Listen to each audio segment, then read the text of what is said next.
সন্ধেবেলা ট্রেনের জন্য অপেক্ষা করছে ঈশিতার বাবা।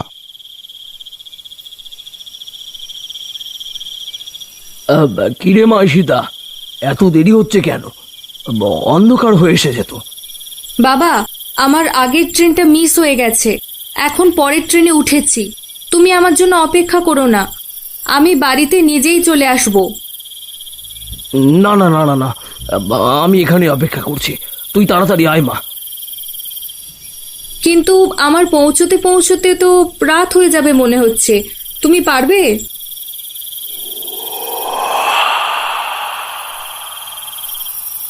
পারবো পারবো, রাতের বেলা একা একা এত পথ পাড়ি দিচ্ছিস, একটু সাবধানে থাকিস মা, বুঝলি? আচ্ছা বাবা, তুমি চিন্তা করো না, আমি খুব তাড়াতাড়ি তোমাদের কাছে চলে আসছি। আয় আয় আয়, কতদিন তোকে দেখি না রে। বাবা, তুমি তোমার রাতের ওষুধটার সাথে এনেছো তো? হ্যাঁ হ্যাঁ মা, এনেছি। তবে তা তাড়াতাড়ি খেয়ে নাও, বুঝলে? কোনো ওষুধ মিস করা যাবে না। আচ্ছা, তুমি তাহলে ওষুধ খেয়ে নাও, আমি রাখছি। ঠিক আছে রে মা, ঠিক আছে। ঈশিতা ফোন কেটে বেগে রাখবে, এমন সময় একটা আওয়াজ শুনতে পেল সে। দেখল সেই বৃদ্ধ মহিলাটি পড়ে গেছে, মহিলাটির মাথা থেকে রক্ত বেরোচ্ছে। ঈশিতা ছুটে গেল সেদিকে। শুনছেন? এই যে শুনছেন, আপনি ঠিক আছেন তো? কেউ কি আছেন? আমাদের একটু সাহায্য করুন না। Excuse me.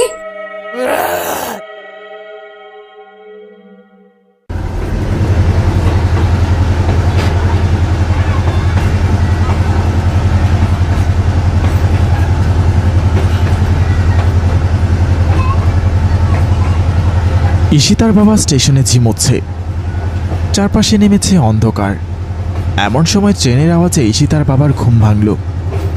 তিনি দাঁড়িয়ে মেয়ের জন্য অপেক্ষা করতে লাগলেন।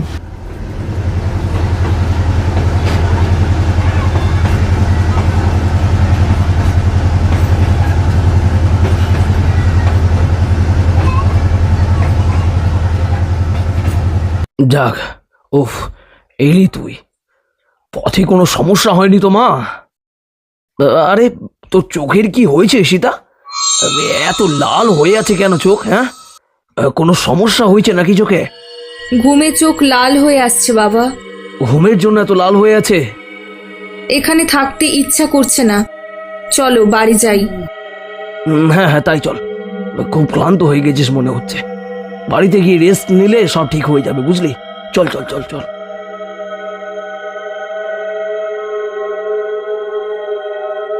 কেমন আছিস মা তুই? কতদিন পর দেখলাম তোকে, কি শুকিয়ে গেছিস দেখছি। ভালো আছি, তুমি ভালো আছো? আরে তাই তো, ভুলেই গিয়েছিলাম। আয় আয় মা, তুই ভিতরে আয়। ঈশিতাকে নিয়ে ভিতরে বসানো হলো রাতের খাবারের জন্য। নে নে, তোর প্রিয় মুরগির মাংস রান্না করেছি। না থাক, আমি খাবো না। কেন? আর খাবি না কেন? ক্ষুধা নেই। এত কিছু রান্না করলাম, তোর কিছুই খেতে ইচ্ছে করছে না? এমন সময় নিজ রুমে চলে গেল ঈশিতা। কে জানে বাবু, এসে থেকেই তো কেমন জানি চুপচাপ হয়ে আছে, আবার কি হলো বুঝলাম না। আরে কিছুই হয়নি, একটু ক্লান্ত মনে হচ্ছে। তুমি খাও।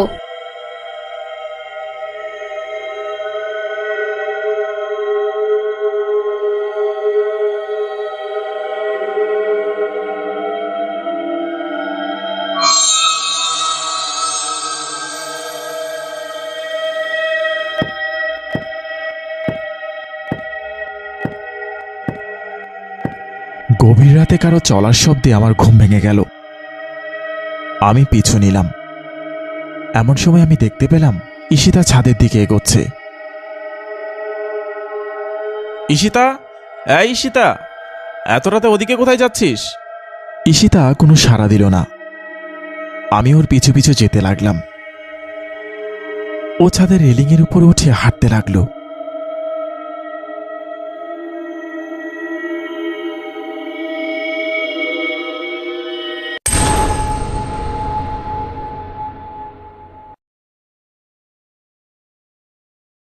কিরে ওঠ, এই মিশু, মিশু, আর একটু ঘুমাতে দাও মা।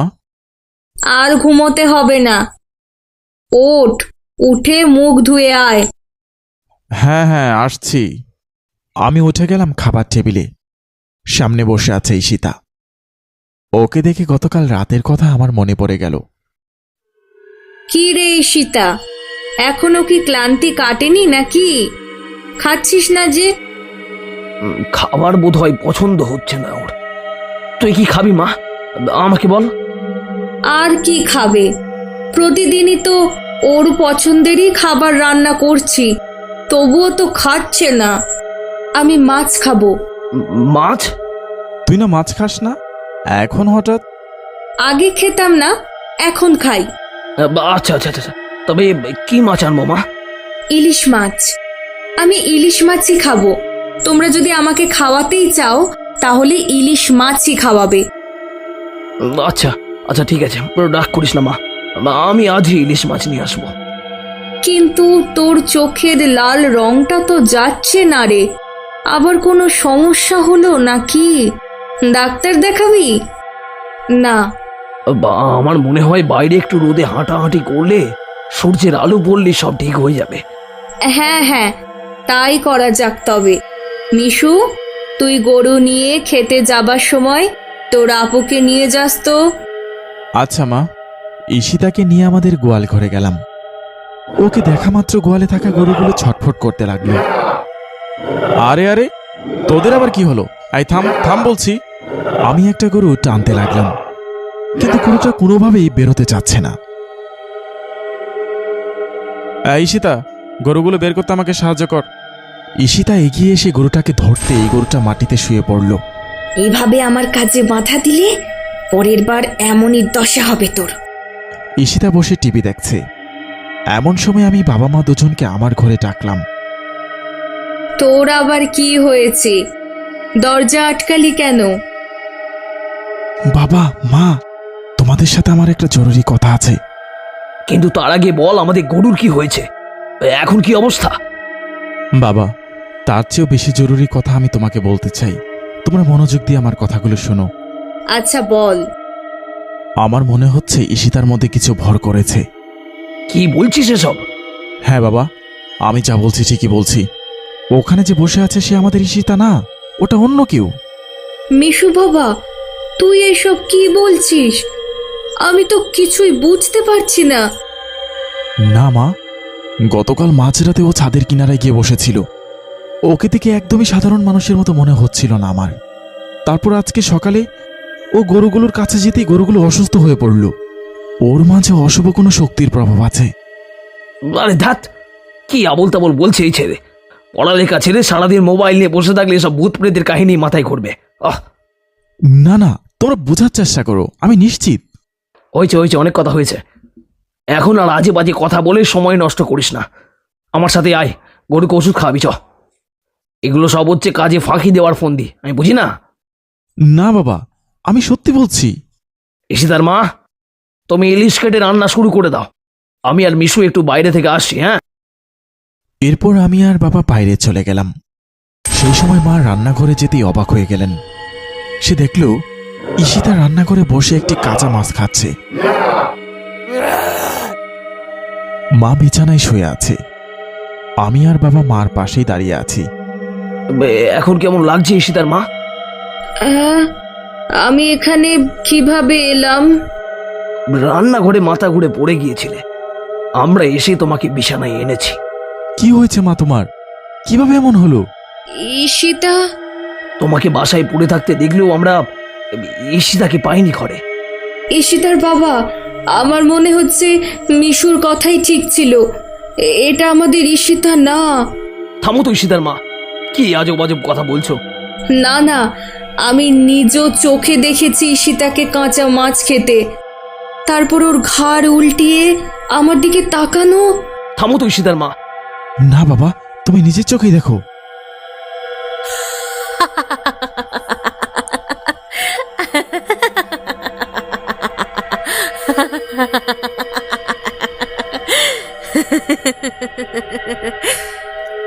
হায় হায় রে, হে কি হলো আমার মেয়ের? বাবা, এই অশুভ শক্তির হাত থেকে ওকে রক্ষা করতে এখনই কাউকে ডাকুন। হ্যাঁ ঈশিতার বাবা, এখনই কাউকে ডাকুন, ঈশিতা ওকে বাঁচান।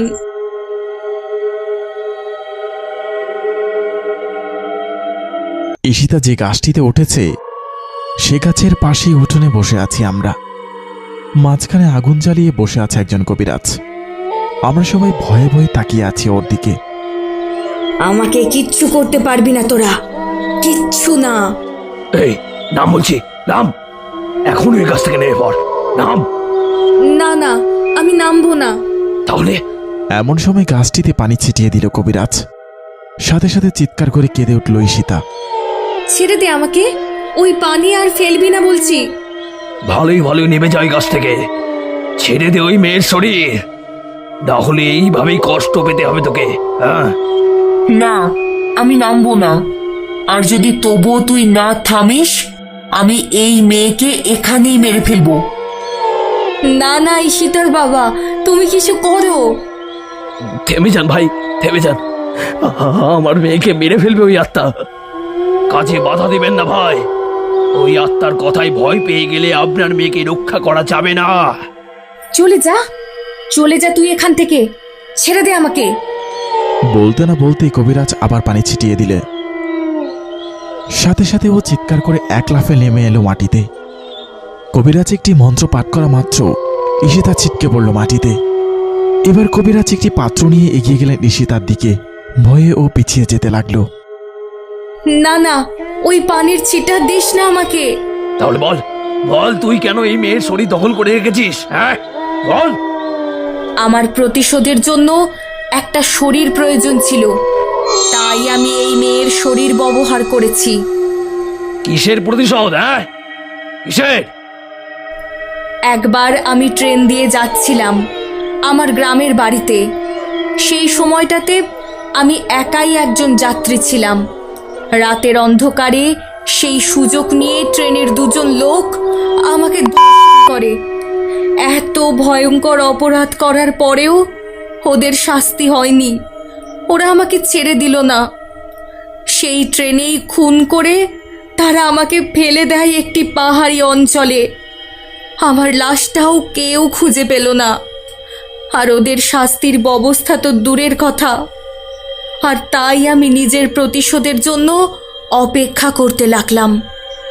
দীর্ঘ 7 বছর অপেক্ষার পর একজন মেয়েকে পেলাম, যে কিনা আমারই মতো একা একা গভীর রাতে ট্রেনে ভ্রমণ করছিল। আর সেই সুযোগে আমি ওর শরীর ব্যবহার করে আমাকে হত্যা করা সেই অমানুষগুলোকে মারতে সক্ষম হই।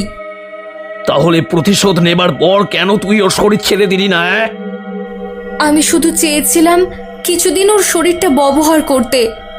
অনেকদিন পর মানুষ হয়ে বেঁচে থাকার স্বাদ জেগেছিল আমার, কিন্তু ওর অথবা ওর পরিবারের কোনো ক্ষতি করার ইচ্ছা আমার ছিল না। কিন্তু তোকে তো এখন ছেড়ে দেওয়া যাবে না। না না, আমাকে বন্দি করো না।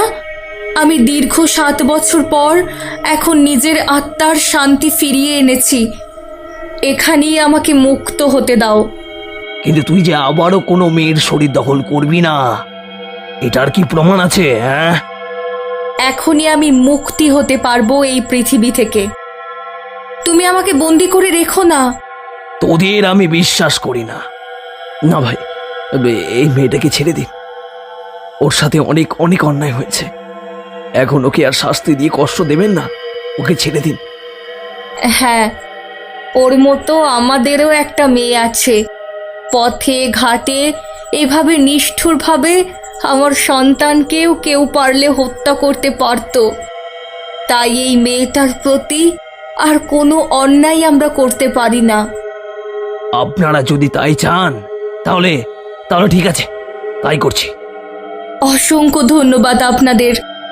আমার পরিবার থাকলে হয়তো তারাও আমাকে এভাবেই আঁকড়ে রাখত। ভালো থাকবেন। ঈশিতার কাছ থেকে আমি ক্ষমা প্রার্থী। একটা বাতাসের মাধ্যমে চলে গেল আত্মাটি। ঈশিতা অজ্ঞান হয়ে পড়ে আছে। আমরা সবাই অবাক হয়ে তাকিয়ে আছি আকাশের দিকে।